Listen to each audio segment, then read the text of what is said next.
पूछेगा। क्या करेगा? नहीं पूछेगा। पूछेगा भी तो वो बन जाना चाहिए आपसे बिना मेरे पढ़ाए हुए, ठीक है ना। आज जो पढ़ाएंगे वहां से क्वेश्चन पूछेगा। उस टॉपिक का नाम है धम्म। क्या है? धम्म में नीति। और याद रखना है, मैं बार बार इस टर्म को यूज किया हूं, सम्राट अशोक। आगे से कोई भी राजा का या कोई भी शासक का दो चीज बोलूंगा मैं। एक बोलूंगा सिद्धांत और एक बोलूंगा क्या बाबू? नीति। कि दोनों का मतलब क्या होता है? सिद्धांत और नीति का मतलब क्या होता है? सिद्धांत को क्या बोलते हैं? प्रिंसिपल। नीति को क्या बोलेंगे? पॉलिसी। इन्हीं दो आधार पे किसी भी कालखंड अर्थात अपने साम्राज्य को क्या दिया जाता है? नींव दिया जाता है।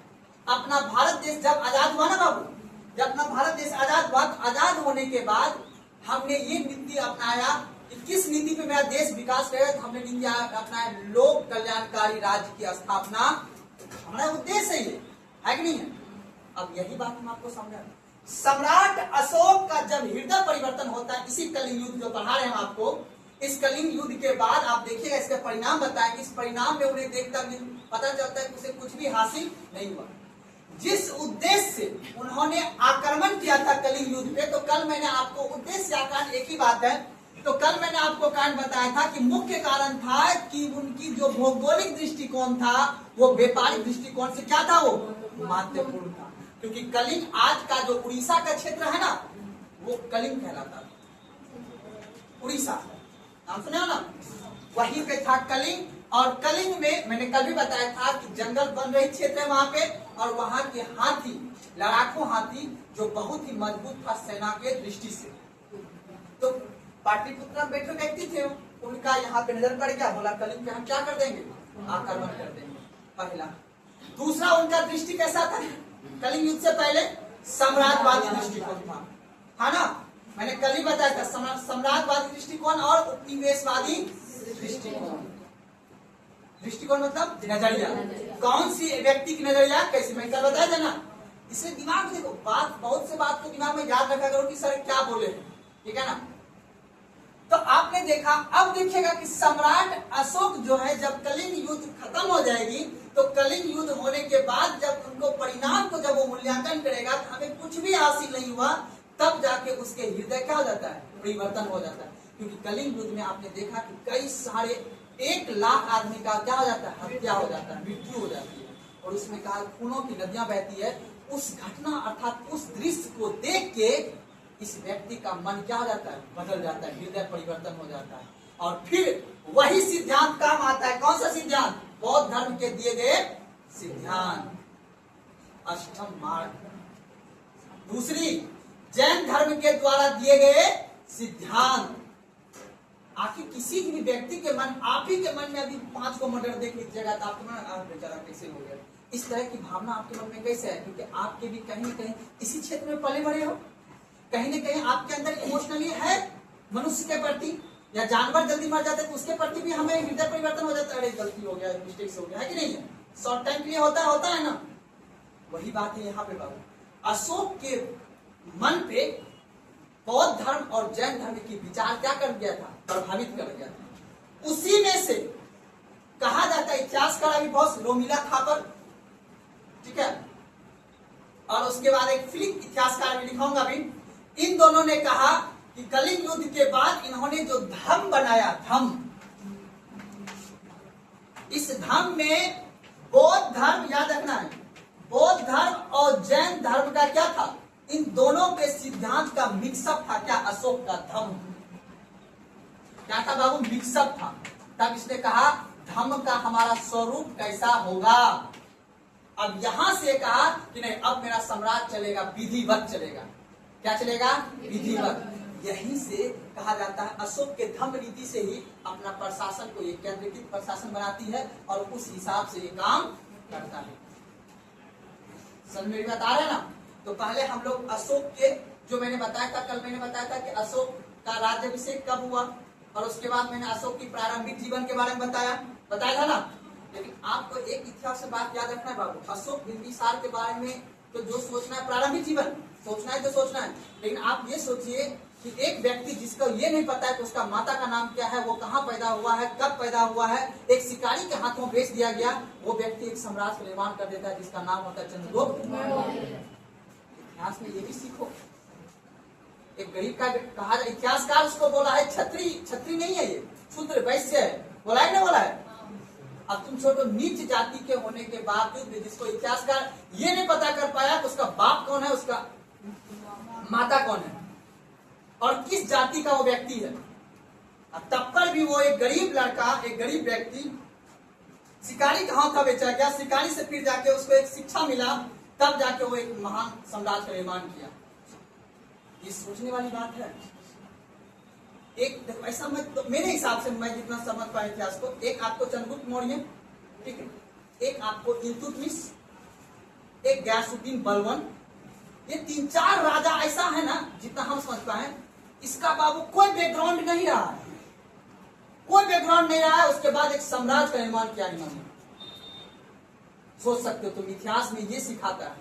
अशोक तो चलो बेटा है बिंदुसार का, बिंदुसार तो चंद्रगुप्त मौर्य का बेटा है, इसको कोई दिक्कत है? अभी देखो सीरिया से मांग लिया गया, मुझे सूखी अंजीर चाहिए, मुझे मीठा मदिरा चाहिए, ये दे ला के दो। क्यों? क्योंकि राजा का बेटा है ये। आज तेजस्वी यादव किसी के यहाँ जाएगा, उसको सब पैर छुएगा, चाहे छोटा हो या, क्योंकि लालू यादव का बेटा है, राजा का बेटा है। डिपेंड है लालू यादव कितना संघर्ष करके बनाया, वो मेन इंपॉर्टेंट है ना कि नहीं है? रामविलास पासवान जो नेता है वो चिराग पासवान थोड़ी ना हो सकता है, वही बात है। तो जो प्रथम राजा जो होता है, जो संघर्ष करके पहुंचा हुआ है, तो तुमने एक घटना शायद मैंने बताया भी नहीं, इतिहास मिस कर दिए होंगे। सोचो कि जब लिखा रहे थे तो उसी समय मेरे मन में यह आया था, उसका मम्मी पापा का नाम क्या है, इतिहास में अभी डिबेट चल ही रहा है अभी तक। सोचो एक व्यक्ति सम्राट निर्माण कर दिया, बहुत बड़ी बात है ये। ऊपर से सम्राट का निर्माण किया तो क्या जहां तक कर दिया, सोचो कि यहां तक पहुंचा दिया वो। सोच सकते हो तुम, अखंड भारत का। इसके बाद मेरा इतना बड़ा क्षेत्र कभी भी भारत का, अब सिकुड़ता, अशोक के बाद जो है ना सिकुड़ता चला जाएगा, फिर चंद्रगुप्त मौर्य के समय में थोड़ा सा विस्तार होगा, और उसके बाद अकबर के समय में थोड़ा सा विस्तार होगा। उसके बाद अकबर के समय से जो सिकुड़ेगा ना, फिर सिकुड़ता सिकुड़ता अंग्रेज सिकुड़ते सिकुड़ते लास्ट में इतना बड़ा भारत। तो सोचो कि कंधार, काबुल, बाबुल, सीरिया तक में क्षेत्र लगता था, वही पाटलिपुत्र में पैदा हुआ सम्राट अशोक, सीरिया तक मेरा शासक लगता था ना। इसी को बोलते हैं अखंड। ये है इतिहास। तो कल मैंने कलिंग युद्ध के बारे में बताया था, कलिंग युद्ध का कारण भी बता दिया था मैंने, किस कारण से। देखो कभी, और एक मैं बात और बता देता हूँ, देखो कलिंग युद्ध 13वें अभिलेख में है, राज्य अभिषेक के 8वें वर्ष हुआ था, ये सबको पता है। लेकिन क्वेश्चन अगर कारण बेस पूछ देगा, मतलब स्टेटमेंट ना पूछ देगा, निम्नलिखित कथनों पर विचार कीजिए, उसमें 3 को कथन दे देगा, तो उसमें से पूछ सकता है क्वेश्चन। ये क्वेश्चन को बनाना है, समझ रहे बात को ना, इससे थोड़ा कारण भी लिखा दी। अब लास्ट में लिखिएगा कलिंग युद्ध के परिणाम, तो आपको लिखिएगा कलिंग युद्ध के परिणाम। पानी नहीं किसी के पास, पानी ठीक है ना? कलिंग युद्ध के परिणाम लिखिए।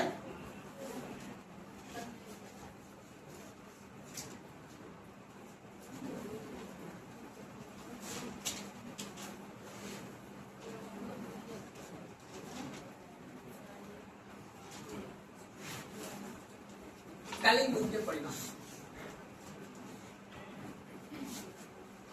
अशोक के 13वें शिलालेख से, अशोक के 13वें शिलालेख से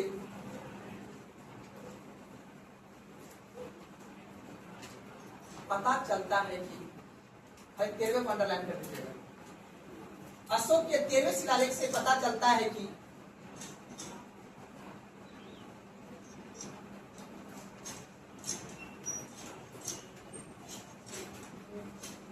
कलिंग के क्षेत्र में, कलिंग के क्षेत्र के, कलिंग के क्षेत्र के, कलिंग के क्षेत्र के, कलिंग के क्षेत्र के 1.5 लाख लोगों, 1.5 लाख लोग को बंदी बना लिया गया। 1.5 लाख, 1.5 लाख लोगों को, 1.5 लाख लोगों को बंदी बना लिया गया, तथा 1 लाख लोगों की हत्या कर दी गई।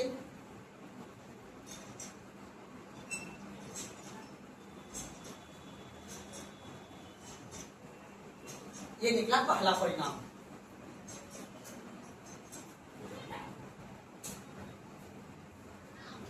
अब एक इतिहासकार है हेमचंद्र राय चौधरी, उसी का कहना है कि इस घटना को देखकर अशोक का हृदय क्या हो गया, परिवर्तन। इतिहासकार का नाम याद रखना, अगला पॉइंट लिखिएगा। इतिहासकार हेमचंद्र चौधरी के अनुसार, इतिहासकार हेम राय चौधरी, पूरा नाम लिखिएगा। इतिहासकार हेमचंद्र राय चौधरी के अनुसार, इतिहासकार हेमचंद्र राय चौधरी के अनुसार, इतिहासकार हेमचंद्र राय चौधरी के अनुसार अशोक कलिंग युद्ध की हृदय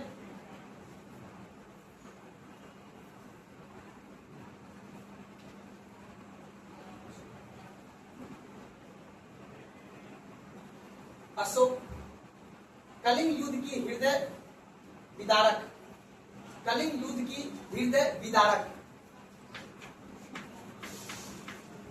कलिंग युद्ध की हृदय विदारक हिंसा को देखकर, हिंसा, कलिंग युद्ध की हृदय विदारक, हृदय विदारक हिंसा को देखकर, देखकर अशोक द्रवित, मतलब रो पड़ा तो द्रवित कीजिएगा। अशोक द्रवित हो गया, अशोक द्रवित हो गया और भविष्य में, और भविष्य में युद्ध ना करने की घोषणा कर दिया, और भविष्य में युद्ध ना करने की घोषणा कर दिया।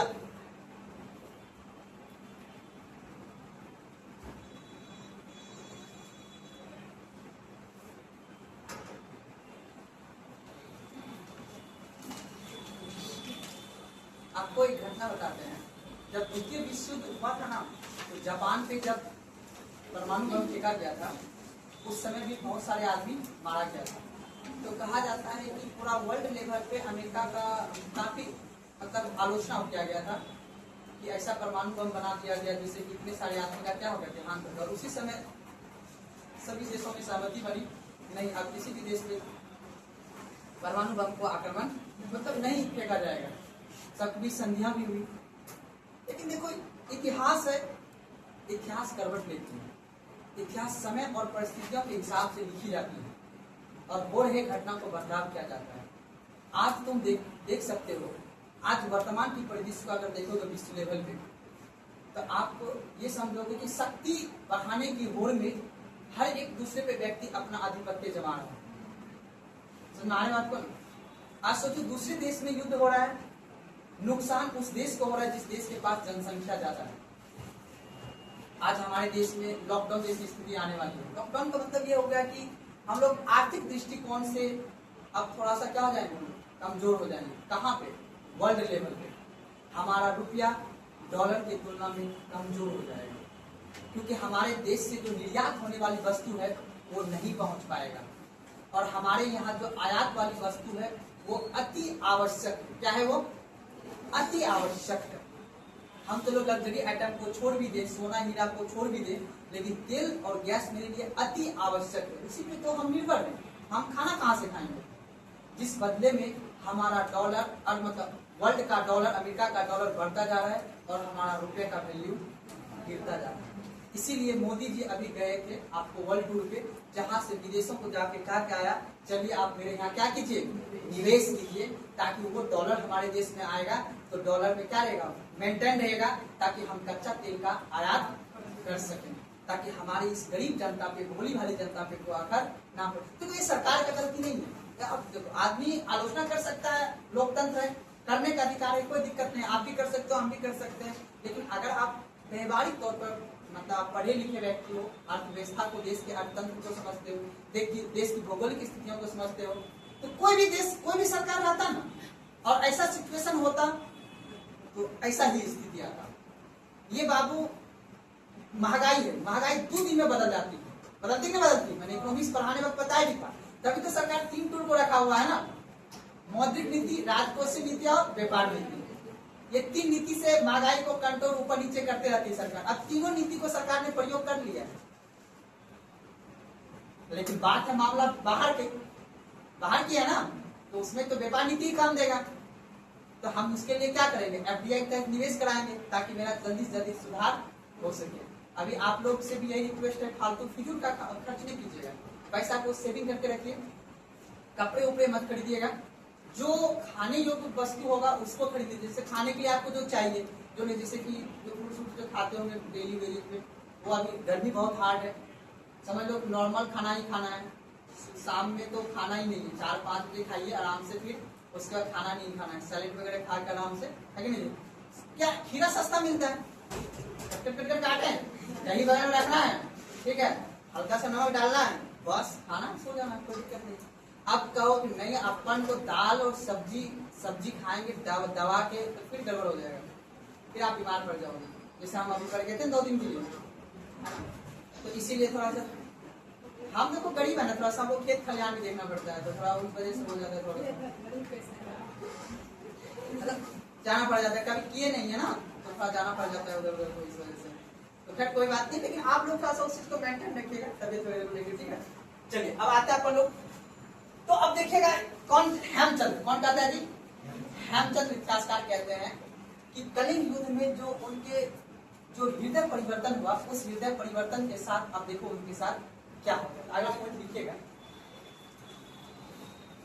अब इसमें युद्ध ना करने की क्या कर देता है वो? घोषणा कर देता है।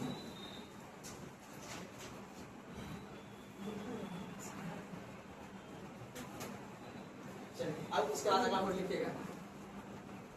इस युद्ध ने अशोक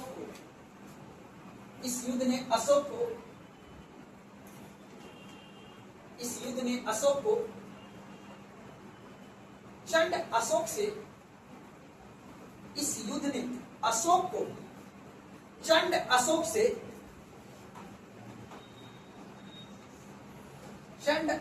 से परिवर्तन करके धम्म अशोक बना दिया।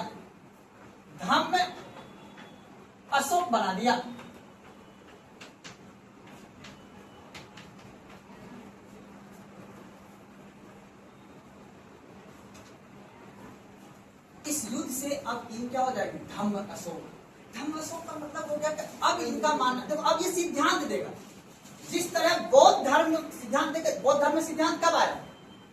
जब कर्मकांड ज्यादा फैलने लगा तब। ठीक उसी प्रकार इनके जीवन में, अर्थात सम्राट अशोक के जीवन में घटना घटी। 1.5 लाख आदमी कभी मारा नहीं गया था। 1.5 लाख को बंदी बना लेना, 1 लाख को कत्ले आम मचा देना, इससे पहले इतिहास में आपको कभी नहीं मिलेगा। सिंधु घाटी वैदिक में तो युद्ध ही नहीं हुआ है। एक युद्ध आप वैदिक काल में देखे थे, 10 लाख का छोटा मोटा है ना। उसके बाद आपने सीधा देखा महाजनपद काल में देखा बिंबिसार ने बोला हम नीति अपनाएंगे। क्या अपनाएंगे? नीति। वहां की नीति अपन प्यार ही कर लेंगे, हम कोई दिक्कत नहीं, युद्ध करने की कोई जरूरत नहीं। उसके बाद दार्शनिक से अथवा परेशरा वगैरह करके छोटा मोटा युद्ध कर करके उन्होंने अपने समाज को क्या किया? संघर्षित बिंबिसार हुआ, शत्रु उदयन हुआ, इस तरह का काम क्या नहीं किया। ठीक उसी प्रकार चंद्रगुप्त मौर्य भी देखो, तुमने सेल्यूकस निकेटर से क्या किया? विवाह की नीति अपना के दोनों अपना अपना काम कर लिया। सोचो कंधार काबुल वगैरह वो अपना उनकी पुत्री शादी करके मना के ले लिया उसको। लेकिन सम्राट अशोक, पता है वही बात कि गुस्से, गुस्सा, हम राजा का बेटा है और मेरे पास पीछे 12 लाख सेना है, हम देख लेंगे जो होगा है?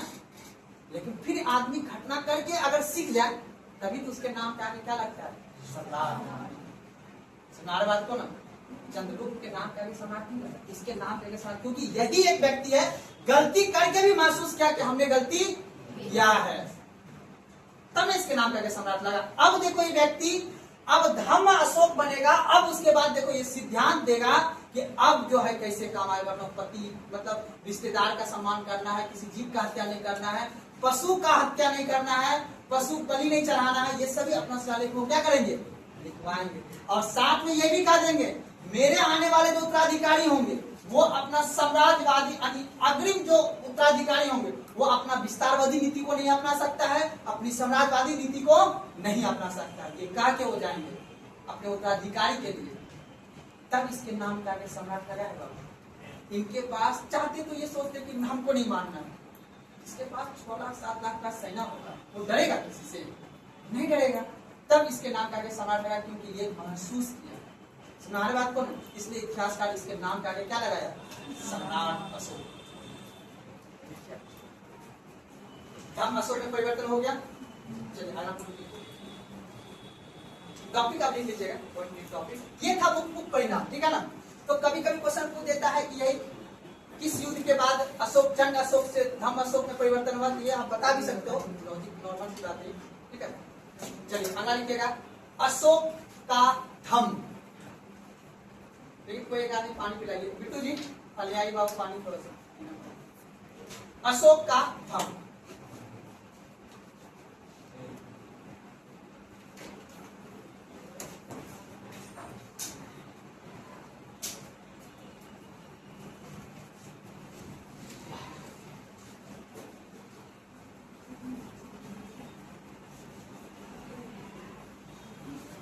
अच्छा आप लोग कब सिद्धांत दोगे, जब आप लोग पेरेंट्स बनोगे, है ना। अभी तो आप लोग किसी के पेरेंट्स के अंडर हो, तो आपके पिताजी बोलते होंगे बेटा ये काम नहीं करो, मेरा नाक कट जाएगा, जेल चला जाएगा, ऐसे मत करो, ऐसे। आपको लगता क्या मम्मी अपनी फिलॉसफी झाड़ रही हो, लगता होगा ना, कभी कभी महसूस होता है। तो जीवन की जब उम्र जीत जाता है, इंसान जी लेता है, तब जाके इंसान अपने जीवन में क्या देता है, फिलॉसफी देता है, दार्शनिक सिद्धांत देता है ना। और दार्शनिक सिद्धांत उस घर में होता है या उस समाज में होता है जिस समाज की आर्थिक स्थिति मजबूत होता है। गरीब आदमी के घर में तो पता है, सुबह जगह मक्का काटने जाना है, शाम में आके फिर दिन लेना है, फिर सुबह जाना है। उसके लिए फिलॉसफी का टाइम नहीं है, उसके लिए नेट चल रहा है कि नहीं चल रहा है, 5G पकड़ रहा है कि नहीं पकड़ रहा है, यूट्यूब पे बर्फिंग हो रहा है कि नहीं हो रहा है, उसके पता ये किसके पास होता है, इसका पापा मम्मी का जॉब लगा हुआ है ना। टाइम उसी के पास है फिलॉसफी झाड़ने के लिए, क्योंकि उसने तो अपनी बिटिया को या बेटा को 5G का फोन दे रखा है, और उसके बाद 9000 के लिए मोबाइल दे रखा है, पटना साइंस कॉलेज के अंदर में ले रखा है रूम, उसके पास भी फिलॉसफी झाड़ने का टाइम। गवर्नमेंट ऐसे में डांटता है, वो लोग अंग्रेजी में डांटता है, सोफा पर बैठा के, फिर उसके बाद शाम में 2 थप्पड़ लगा, हल्का सा थप्पड़ लगा, फिर बोलता है कोई बात नहीं बेटा लो ये खजूर खा लो, प्रोटीन उसी में ज्यादा पाया जाता है। हमने देखा है सभी घर में, हम लोग देखना ऐसा होता है। बैड मैनर्स ऐसा आंख दिखा देता है, तुरंत लड़की चली जाती है, सब बच्चा रहता है कहाँ पढ़ रहा है, तो सेंट जोसेफ कौन सा स्कूल है जी, पटना सामने जो बराबर स्कूल होता है डीएवी तब तुल्य बराबर, बैड मैनर्स ऐसे बोलता है, लड़की चली जाती है अंदर। कभी बड़े घर के जाओगे ना, बड़े मतलब कि जो थोड़ा अच्छी सीओ वीडियो है, उसके बच्चे सबको देखोगे, उसकी मम्मी एक बार बोल देगा नो बेटा बैड मैनर्स, चला जाएगा, है ना। अपन लोग देखो वही बात है ना, कहा जाता है ना अपन लोग स्कूल में कब खाते हैं, स्कूल में जब कोई गेस्ट आता है उससे पहले खाते हैं, शौक सीखने चलो बेटा आज चलेंगे तुमको रेस्टोरेंट लेके जाके चलो खाएंगे स्पंज, ऐसा होता है हम लोग में नहीं होता है, होता है नहीं होता है। अब जो अमीर आदमी होते हैं वो लोग को पता है संडे आ रहा है, मम्मी तो लेके जाना ही है, अपन एक तरफ मशरूम पनीर की सब्जी रखा रहेगा, एक तरफ फिर सैलेड रखा रहेगा, एक तरफ है ना जी, उस हिसाब से फिर काम चलेगा, तो ऐसे सब होता है। इसको तो एक मैं बात बता देता हूँ, अभी तक 5 मिनट टाइम पास कर लेते हैं, ध्यान रखो अपनी इच्छा। पता आदि पहले सोचता था क्या, पहले हम भी पढ़ते थे ना, हम लोग भी सोचते थे, हम लोग भी कोई भौगोलिक सीमा थे, हम लोग को पहले लगता था 2010 11 के आसपास में लगता था अरे यार बिहार बीस बन जाएंगे ना, देख लेंगे सारा सबको, 2010 से 11 ऐसा था, देख लेंगे। जब हम बाहर निकले तो दुनिया तो यहाँ है, हम लोग तो बस ऐसे जी रहे हैं, हमने राष्ट्रपति भवन देखा, बोले दुनिया तो यहाँ का आदमी जी रहा है। फिर ट्रेन से भी सफर करते थे, जनरल बोगी पहले सफर किए, फिर उसके बाद फिर टिकट कटाए स्लीपर का, है ना, फिर टिकट कटाए 3rd AC का, यहाँ फिर 2nd AC का, फिर 1st AC का, आदमी इच्छा बढ़ते जाता है ना। फिर मान लो कभी जाना चंडीगढ़ घूमने, वो AC वाला बस होता है ना एकदम बेड वाला।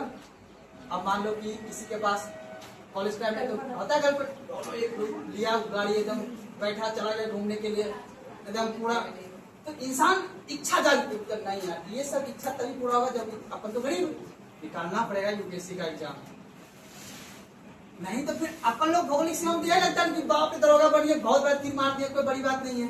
लेकिन जब आप घूमोगे ना आपको पता चलेगा कि नहीं। आप कभी फर्स्ट एसी में गए हो? सफर कौन कौन किया फर्स्ट एसी में? राजधानी फर्स्ट एसी या फिर शताब्दी फर्स्ट एसी का? Second AC?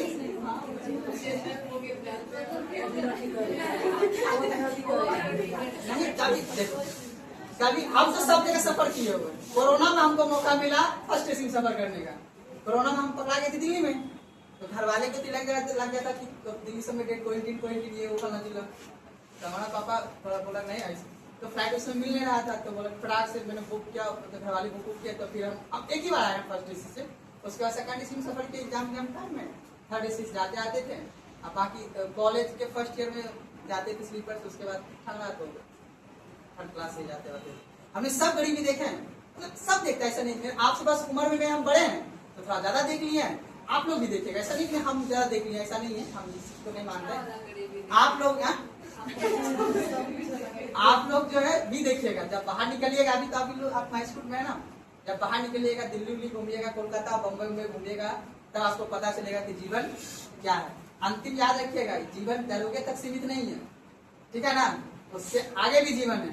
अभी आप बाहर तो निकलो, आपको पता चलेगा, ज्यादा नहीं 200 किलोमीटर सफर करोगे ना तो 3500 किराया, ठीक है ना।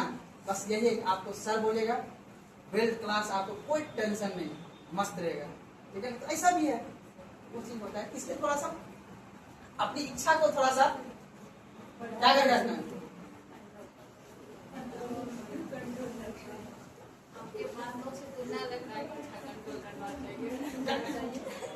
अभी के समय में अभी थोड़ा सा पढ़ो। मेरा ये व्यक्तिगत अनुभव है, ये मेरा व्यक्तिगत अनुभव है।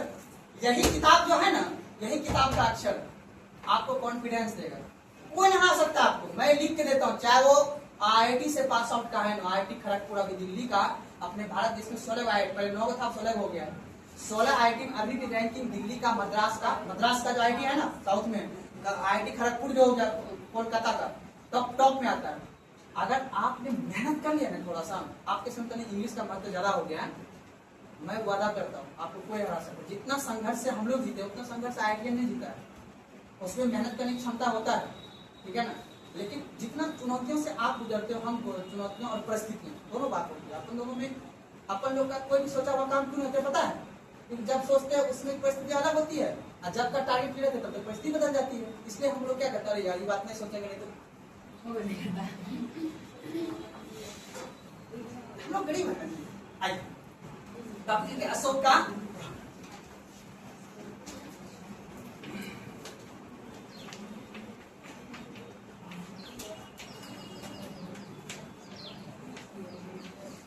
याद रखिएगा,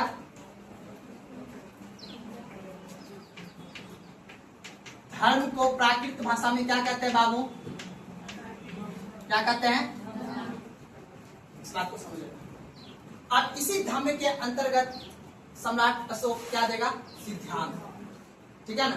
उसी सिद्धांत के आधार पे अपन लोग आगे बात करेंगे। लिख देते हैं थोड़ी सी बात, उसके बाद लिखिएगा। धर्म को ही प्राकृत भाषा में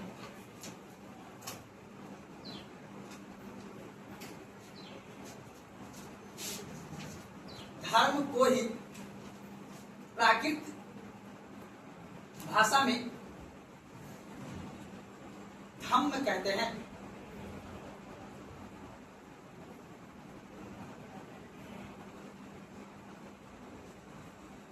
धम्म कहते हैं। इसी धम्म ने अशोक को विश्व प्रसिद्धि, इसी धम्म ने अशोक को विश्व प्रसिद्धि दिलाई, विश्व प्रसिद्धि दिलाई, मतलब विश्व स्तर पर अशोक को एक पहचान दिलाया, है ना। इसी धम्म के लिए कोई राजा नहीं अपनाया है, सिर्फ इसी ने अपनाया।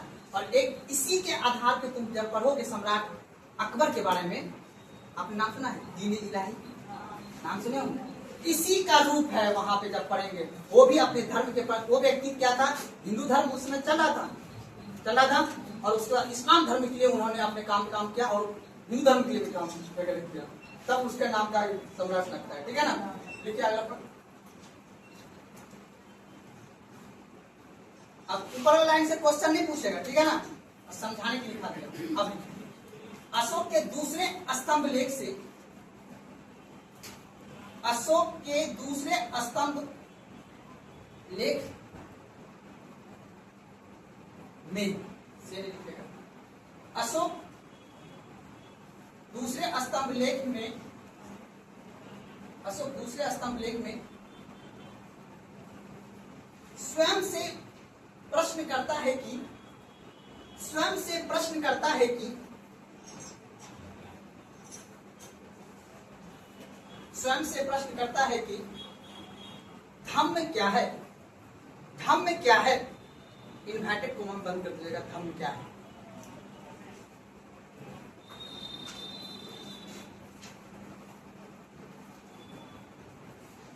करिए उसी नीचे पैराग्राफ चल लिखिएगा, जिसका उत्तर वह स्वयं, जिसका उत्तर वह स्वयं, जिसका उत्तर वह स्वयं दूसरे और सातवें स्तंभ लेख में देता है, जिसका उत्तर वह स्वयं दूसरे और सातवें स्तंभ लेख में देता है।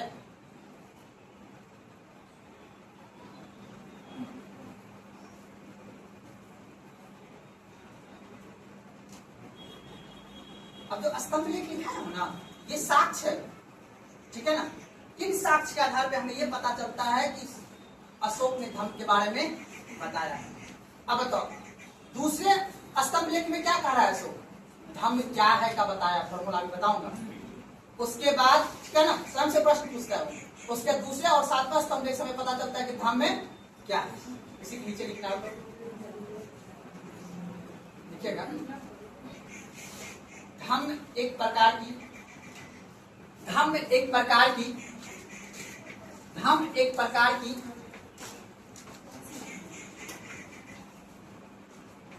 धम्म एक प्रकार की पापहीनता, पापहीनता कोमा बहु कल्याण, बहु कल्याण कोमा दया, कोमा दान, दान कोमा सत्यवादिता, कोमा सत्यवादिता मतलब सत्य संवाद करने वाला, सत्य बात करने वाला, कोमा पवित्रता, कोमा पवित्रता, कोमा पवित्रता, कोमा साधुता एवं मृदुता, एवं मृदुता।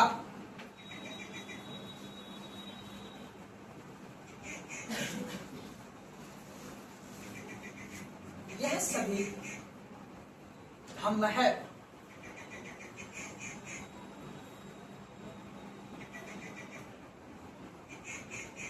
किंतु इसके विधायी तत्व, किंतु इसके विधायी तत्व निम्न है।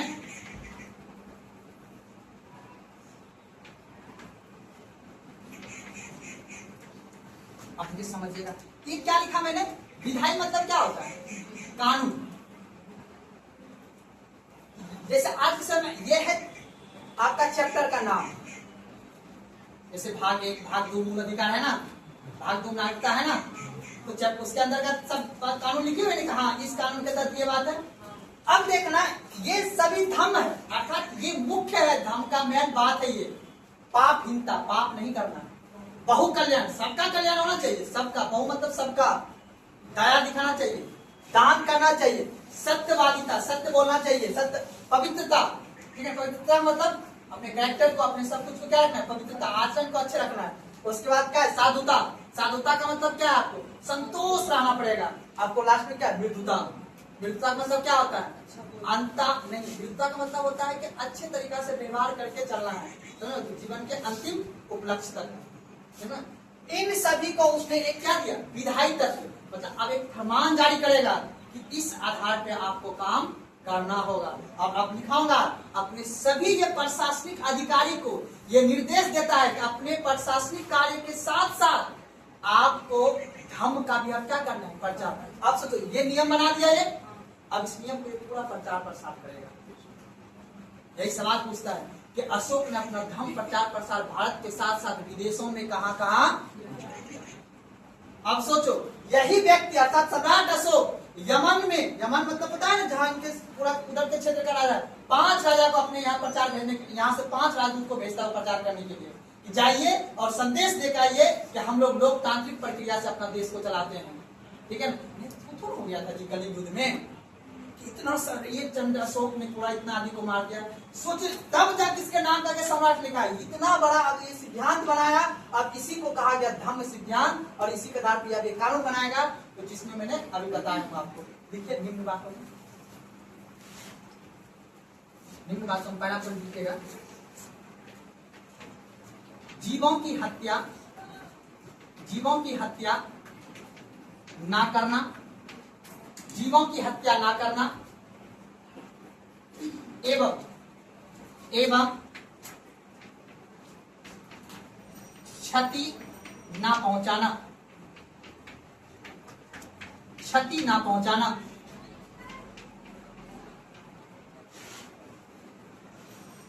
दूसरा पॉइंट, माता पिता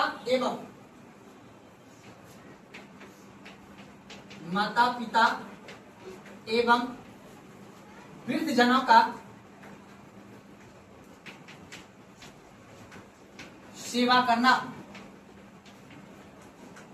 इसी सिद्धांत से आज सबको वृद्धा पेंशन मिल रहा है, ठीक है ना। यही बहु कल्याण से आया है लोक कल्याणकारी राज्य का स्थापना। आज भी इस धम्म का आज भी भारतीय प्रशासन पे ये छाप छोड़ा हुआ है, ठीक है ना। नेक्स्ट तीसरा पॉइंट लिखिएगा, गुरुजनों का सम्मान करना,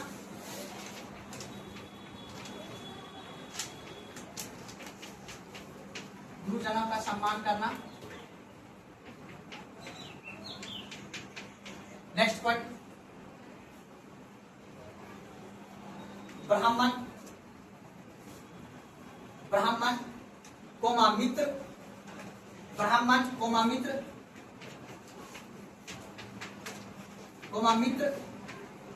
कोमा परिचित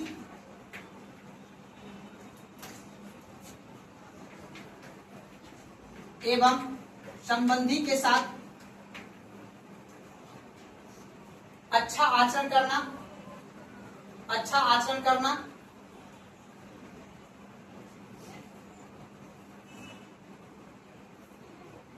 अगला पॉइंट,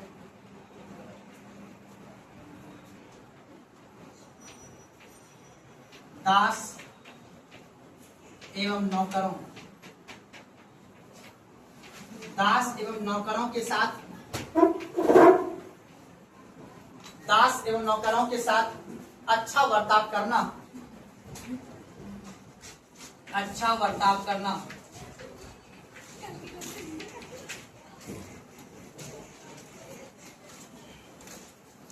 और लास्ट लिख लीजिएगा, हो जाएगा अल्प व्यय एवं अल्प संचय करना। ये आप लोग भी कीजिएगा, ठीक है, अच्छी बात है ये। अल्प व्यय मतलब कम खर्च करना है, और अल्प संचय करना है, बचाना भी। अल्प व्यय एवं अल्प संचय करना।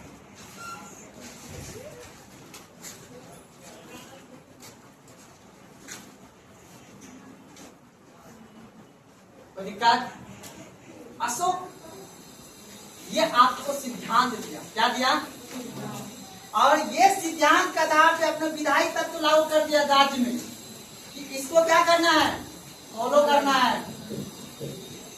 आप बताओ, आपने सुना होगा एक चीज अपने मोदी जी पे अगर किसी चीज का आरोप लग जाएगा तो मोदी जी उसको हटाने के लिए उस आरोप को कुछ अच्छा काम तो करेंगे। वही बात है यहाँ पे। जब सम्राट अशोक पर इस चीज का लग गया आरोप कि नहीं आप इतने आदमी का हत्या कर दिए, तब जाके इन्होंने धम्म का सिद्धांत दिया और उस धम्म के सिद्धांत आपने देखो किस तरह का विधायी तत्व को प्रदान किया है। चाहे वो जीवों की हत्या ना करना या उसका क्षति न पहुंचाना हो, माता पिता और वृद्धजनों का क्या करना है, इससे समाज में अच्छा संदेश नहीं जाएगा। अब तो माता पिता जो होंगे और वृद्धजन जो होंगे, आप उसको क्या बोलेंगे, वाह अशोक आपने बहुत अच्छा काम किया, आप मेरे बेटे की सेवा करवा रहे हो। अच्छी बात नहीं है। आज हम ये बताओ, उसी पिताजी के उसी बेटे से पैसा लेके उसी माँ को सरकार क्या दे रहा है, वृद्धा पेंशन दे रहा है ना। तो दरअसल किसको मिल रहा है सम्मान, नेता को। नेता कमाने के लिए जाता है, नेता तेज है। तो आज गरीब आदमी सोचो कि खाना भी दे देता है सरकार, उसको भोजन भी देता है और उसको वृद्धा पेंशन भी देता है। अच्छी बात है, इन सभी सिद्धांत पे वो काम करते। अब बोला है सरकार, एक बात सरकार ने, अब सम्राट अशोक ने एक बात और बोला है। वो बोला है कि तीसरे स्तंभ लेख में, तीसरे स्तंभ लेख में कहता है कि ये जो पापहीनता है आपका, ठीक है ना, अगर कोई व्यक्ति अगर किस तरह से माना जाएगा कि वो पाप किया है, ठीक है ना, पाप का उल्लेख किया हुआ है। अगर कोई व्यक्ति क्रोधित हो रहा है तो वो भी पाप है, ठीक है। और कह रहे कोई चंड है वो भी पाप है, किसी में घमंड है वो भी पाप है, किसी में ईर्षा है वो भी पाप है। ये 4 प्रकार का बाबू शब्द है। इन 4 प्रकार अगर किसी में है वो क्या कर रहा है, हीनता, ठीक है ना। अशोक अपने तीसरे स्तंभ लेख में, तीसरे को अंडरलाइन कर दीजिएगा, उसी नीचे लिखेगा पॉइंट। अशोक अपने तीसरे स्तंभ लेख में, अशोक अपने तीसरे स्तंभ लेख में कुछ पापों का उल्लेख करता है।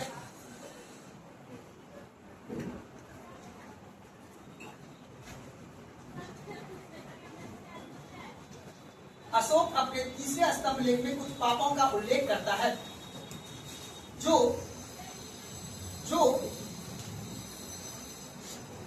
जो धम्म के मार्ग में, जो धम्म के मार्ग में बाधा उत्पन्न करता हो, जो धम्म के मार्ग में बाधा उत्पन्न करता हो,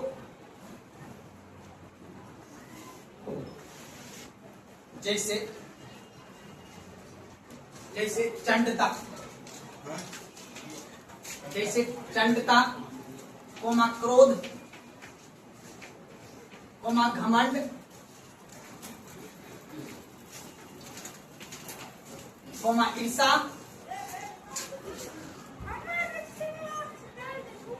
कोमा घमंड, कोमा ईर्षा,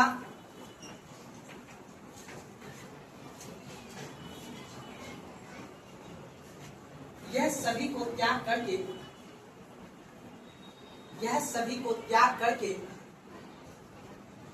मनुष्य, यह सभी को त्याग करके मनुष्य धर्म का पूर्ण पालन कर सकता है।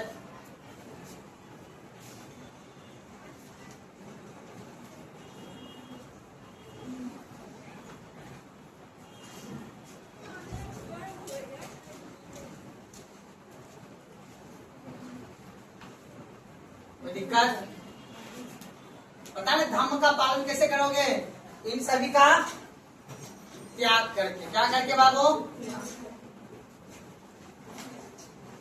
इसलिए इसका नाम क्या लगा है, सम्राट अशोक। किसी राजा के बारे में कितना पढ़े हो? सबने बस इतने पढ़ा, आया मारधार किया चला गया। ये देख रहे हो ना, मारधार भी किया और अपने समय में अच्छा संदेश भी लेके जा रहे हैं। सीधा कह रहा है कि देख लो बाबू, पाप पुण्य से हटो, और अगर किसी को धम्म की प्राप्ति करनी है तो इसका त्याग करना पड़ेगा।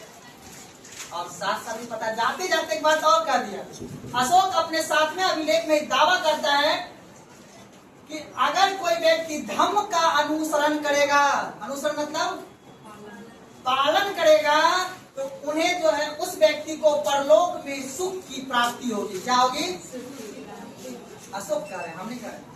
अशोक अपना सातवां शिलालेख में ये दावा करते हैं कि जो व्यक्ति धर्म का अनुसरण करेगा अर्थात धर्म का पालन करेगा उस व्यक्ति को परलोक में क्या मिलेगा? देखिए पूछ सकता है एग्जाम में। कौन सा विलेख में बाबू? 7वें। बड़ा चैप्टर है, पढ़ना पड़ेगा। लिखिएगा, अशोक अपने 7वें शिलालेख में दावा करता है कि अशोक अपने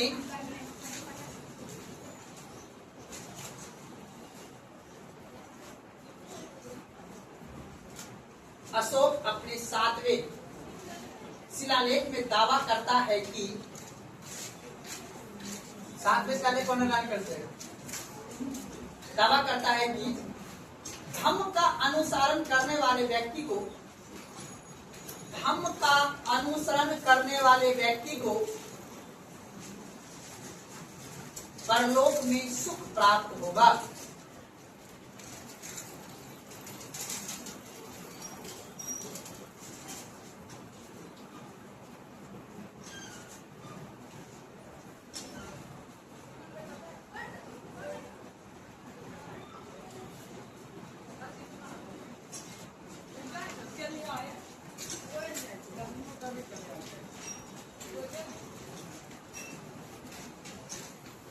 दिक्कत एक बात और अशोक जाते जाते कह दिया, 3 बात कह दिया।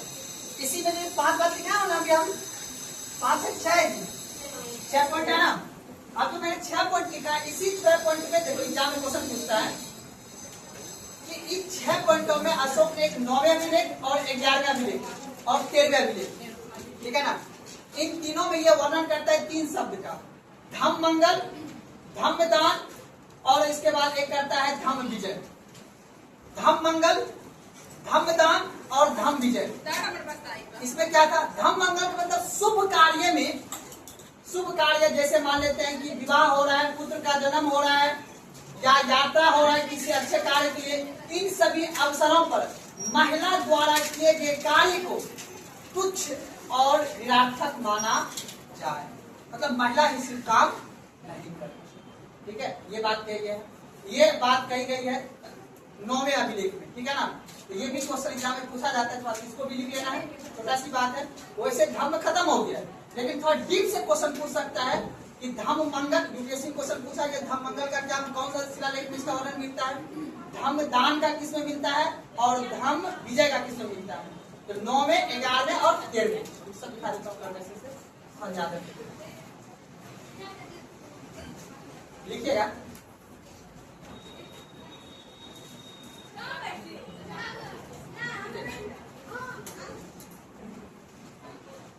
इसे लिखिएगा, अशोक अपने विधायी तत्व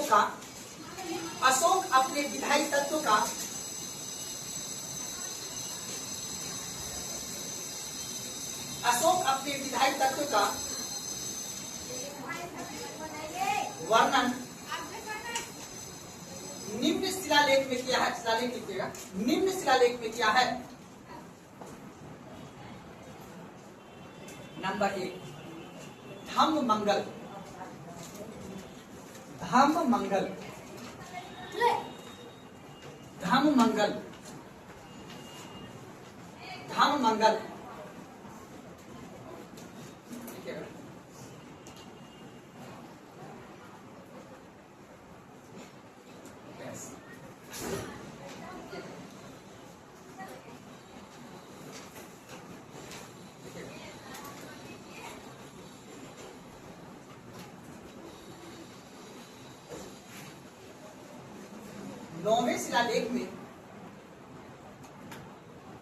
नौवें शिलालेख में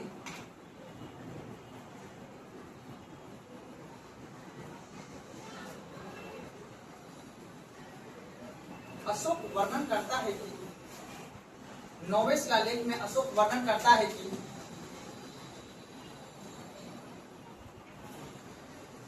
विवाह, पुत्र जन्म,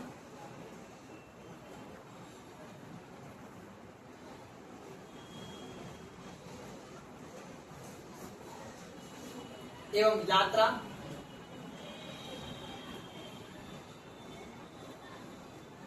इन सभी अवसरों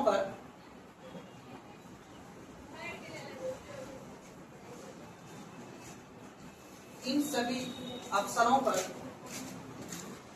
महिला द्वारा किए गए कार्य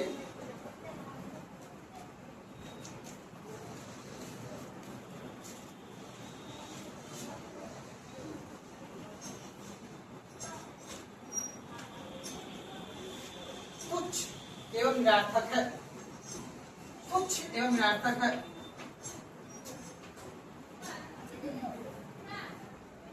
तुच्छ एवं निरर्थक है।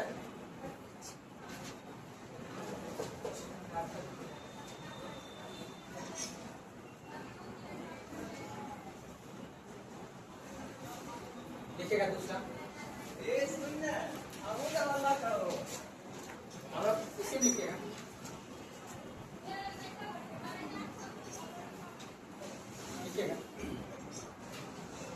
जीवों के साथ अच्छा व्यवहार, जो ऊपर लिखा है तो मैंने, जीवों के साथ अच्छा व्यवहार,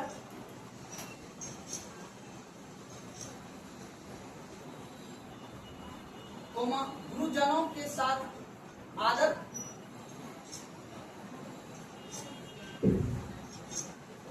जीवों के साथ अच्छा व्यवहार, गुरुजनों के साथ आदर,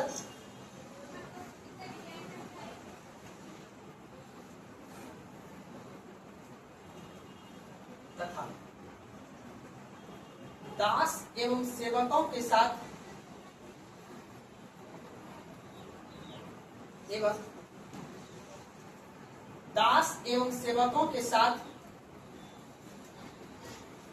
ज्येष्ठ बर्ताव, सही लिखा है ना, ज्येष्ठ, सॉरी, श्रेष्ठ बर्ताव, श्रेष्ठ बर्ताव, श्रेष्ठ बर्ताव करना ही, श्रेष्ठ बर्ताव करना ही धम्म मंगल है।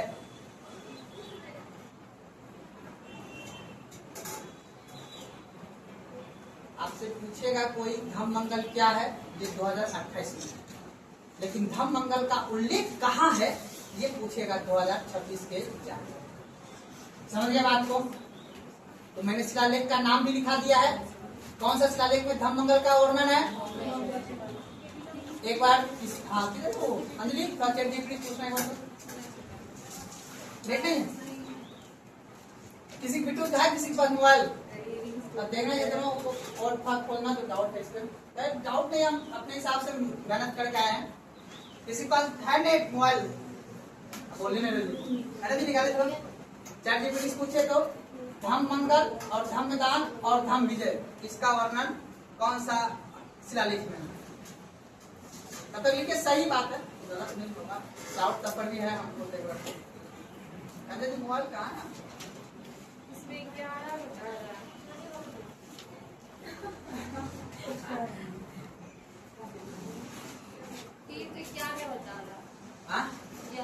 हमने क्या लिखा है? धम्म मंगल, आपको धम्म मंगल, धम्म दान और धम्म विजय। धम्म दान हमें क्या लिखाएंगे? बोल के बोले ना, फटाफट टाइम लग जाएगा। मैडम जी ऑप्शन दिया है, उसको बोल कीजिए फटाफट।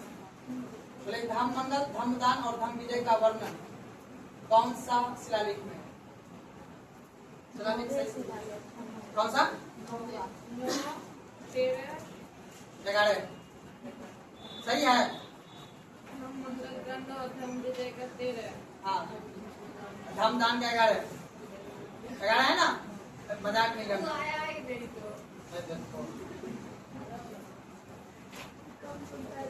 पता है आप लोग को आसान लगता होगा पढ़ाना। हाँ, टीम रहता है ना 2-4 गो, हमारे पीछे 2-3 आदमी रहता, तब मजा आता है। हम विजय कौन सा? आप धम्म दान 11। जल्दी करो यार, टाइम जा रहा है। हम तो बस नहीं समझे। कभी कभी मान लेते हैं कि जहाँ कंफर्म रहते हैं नाम लिखा है सब में कंफर्म डाउट है। किताब में दिल रहता है सही रहता है, गलत नहीं होता है। चलिए सही है, तब व्यवहार घर जाके एक आध दो का मिस्टेक हुआ हो करे, ठीक है बोले तो नॉट दे रहा है। लिखिए धम्म मंगल लिखिए ना। क्या होता है देख लीजिएगा, जीवों का त्याग करना, गुरुजनों का सम्मान करना, ठीक है, दास एवं सेवकों के साथ श्रेष्ठ बर्ताव करना ही क्या है धम्म। तो तुम लोग बातें करने लगा आपस में। धम्म मंगल क्या है अगर पूछेंगे तो गुरुजनों का आदर करना, जीवों के साथ अच्छा व्यवहार करना, दासों और सेवकों के साथ श्रेष्ठ बर्ताव करना ही क्या है धम्म मंगल। इसका वर्णन कौन सा अभिलेख में है? लिखिए धम्मदान। धम्मदान कल खा करके पूछेंगे, टेंशन क्या लेना आप लोग। धम्मदान लिखिए 11वें शिलालेख के अनुसार। देखो शॉर्ट में लिखा दिया हूं, ऐसा नहीं लिखा रहा हूं अशोक के 11वें शिलालेख, ऐसे नहीं सीधा लिखा रहा हूं। धम्मदान 11वें शिलालेख के अनुसार, भावना समझ जाया करना। 11वें शिलालेख के अनुसार दास एवं सेवकों के प्रति, 11वें शिलालेख के अनुसार दास एवं सेवकों के प्रति, दास एवं सेवकों के प्रति उचित व्यवहार कोमा, उचित व्यवहार कोमा,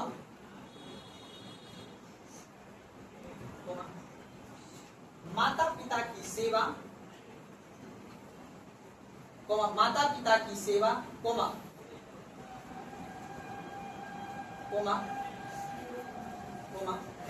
मित्र, परिचित,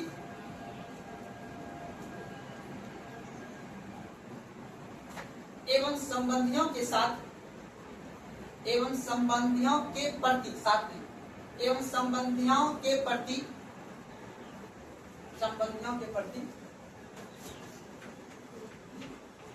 उदार, संबंधियों के प्रति उदार। देखिए तथा और हिंसा करना ही, तथा अहिंसा करना ही, अहिंसा लिखना, अहिंसा करना ही धम्मदान है।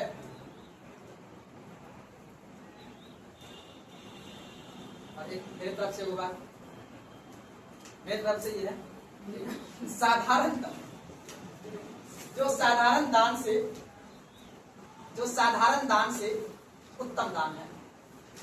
अच्छी बात है ये।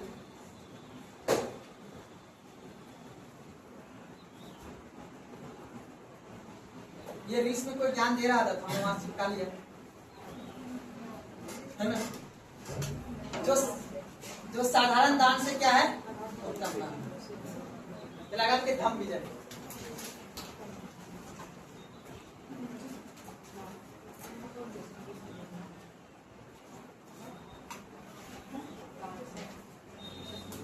देखिए थम भी जाए। 13वें शिलालेख में, 13वें शिलालेख में, 13वें शिलालेख में धम्म विजय का उल्लेख है। 13वें शिलालेख में धम्म विजय का उल्लेख है।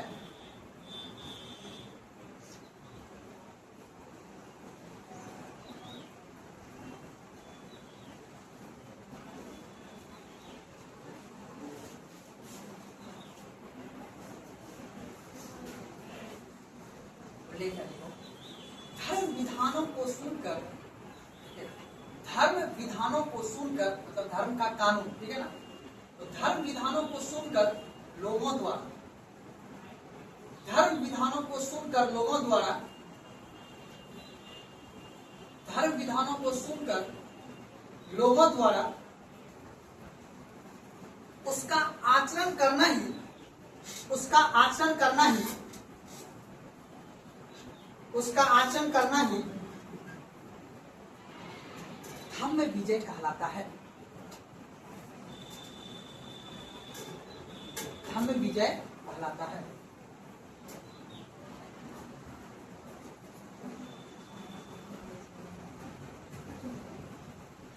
सुना है बात को ना। अगर इस तरह का विजय अगर कर लोगे आप लोग, जैसे मान लो सत्संग में कोई गया, वहां पे जो सिद्धांत बताया गया, मतलब धर्म जो बताने वाले जो व्यक्ति है, उसको उसके द्वारा लोग प्रभावित होता है सुन के, और उसको अगर अपने आचरण में ला लिया तो लोगों के अंदर बदलाव होगा। तो बदलाव होगा तो उसमें क्या कर लिया, धम्म विजय कर लिया, मतलब अपने आप पे वो विजय कर लिया। और फिर तब अशोक कहता है, इसके बाद जो है ना, आप क्या हो जाएगा, सर्वत्र प्रेम हो जाएगा। आपको क्या हो जाएगा, सर्वत्र, मतलब सबसे प्रेम हो जाएगा आपको। समझा बात को ना, ये होनी भी चाहिए। लिखे अगला पॉइंट किसी में,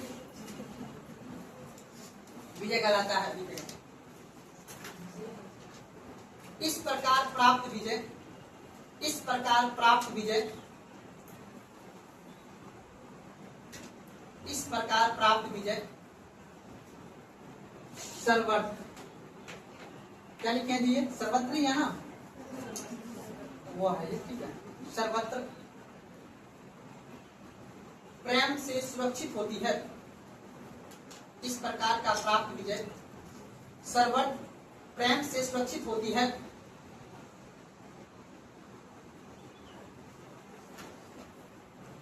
और यह प्रेम धर्म विजय से मिलता है।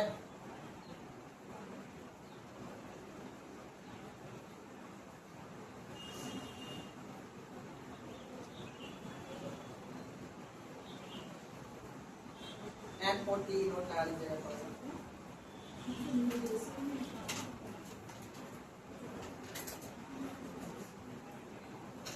नोट लगा लीजिएगा।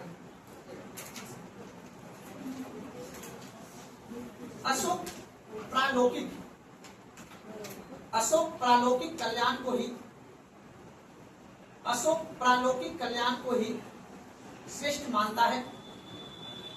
अशोक प्रालौकिक कल्याण को ही श्रेष्ठ मानता है।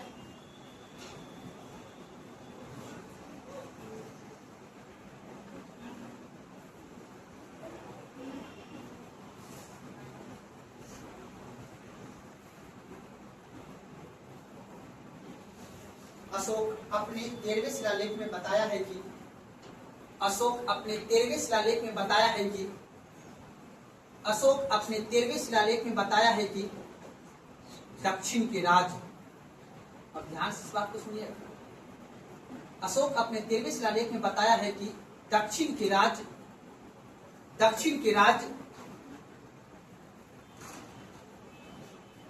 धम्म विजय प्राप्त किया था, धम्म विजय प्राप्त किया था,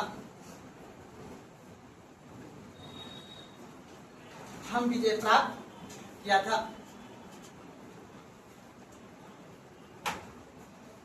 कोई दिक्कत?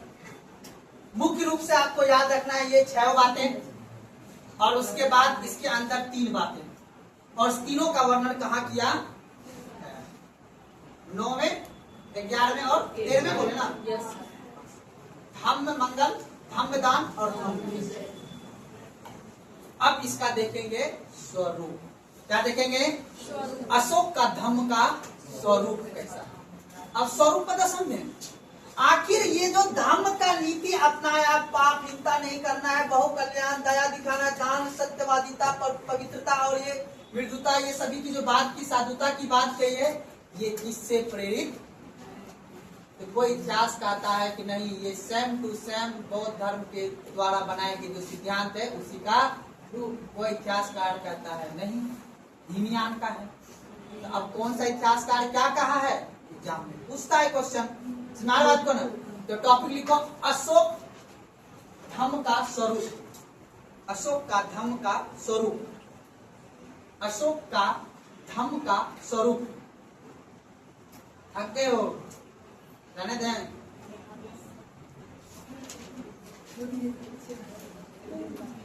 काय कि होमवर्क भी है, उधर वाला भी था, उधर भी बात कर लेंगे। अशोक का धम्म का स्वरूप। देखिए टॉपिक लंबा है, प्यार से पढ़ना है और अच्छे से समझ के चलते रहना है, ठीक है। बंद करिए मालिक साहब।